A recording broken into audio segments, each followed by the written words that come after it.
Yeah, Ireland is 100% right now. Well, I mean, no player's 100% this time of year, but as close to it as you can be. So, we'll bring him out here tomorrow morning. We'll warm him up and see how he's doing, and then make a final decision on him. It was made easier by our result last week. Now you have to come in and play your players and play better. Had we maybe not had the result last week, but played better, it could change your focus, your mindset.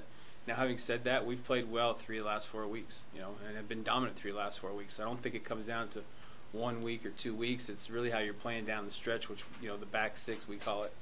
And so I felt like we played good football during that stretch. So it is a challenge, but the most important thing is you've got to come out and play your style of football. And if there's any hesitancy, that's when things happen in this type of game. You need to play hard, and our players need, they understand that, and I'm sure they'll respond.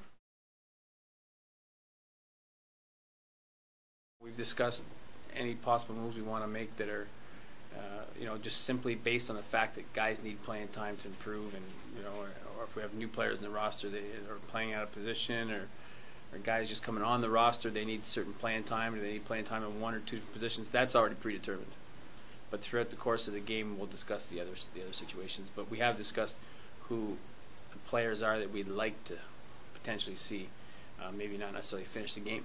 They may, but we also understand and know our football team very well, and we know that our team is a team that thrives on on playing time, on execution, and needs that time on the field to play well.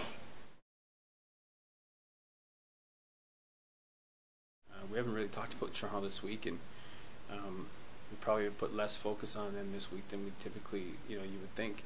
I mean, we've spent time prepping for them as a coaching staff, but in terms of, our players and our discussions and meetings, we haven't really spoken about them.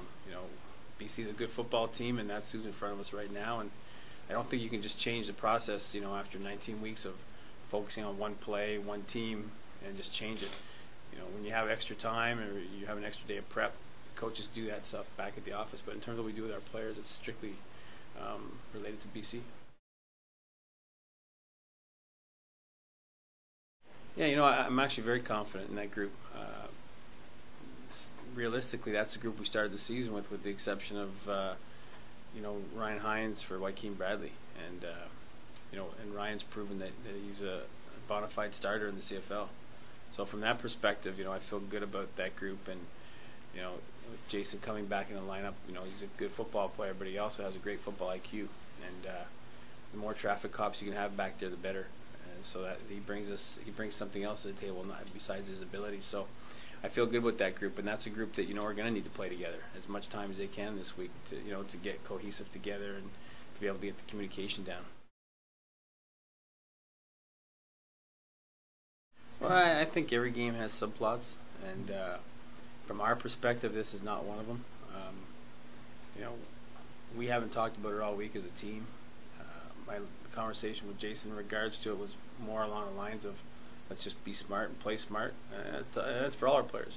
You don't want to ever put yourself in jeopardy of losing a player in the playoff game. So that was kind of my message to our team in general.